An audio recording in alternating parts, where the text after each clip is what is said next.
Strong outflow winds are also occurring well ahead of the thunderstorms. Hazard, 60 miles per hour wind gusts. Source, radar indicated.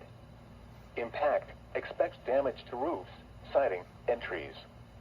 Locations impacted include Elgin, Bartlett, Crystal Lake, Carpentersville, St. Charles, Algonquin, Lake, Indiana The Hills, Hunley, Sycamore, Campton Hills, Genoa, South Elgin, Cary, Pingree Grove, Gilberts, West Dundee, Hampshire, Fox River Grove, Cortland and Barrington Hills, including the following Interstate 90 between mile markers 40 and 56. This includes Elgin Community College and McHenry County College.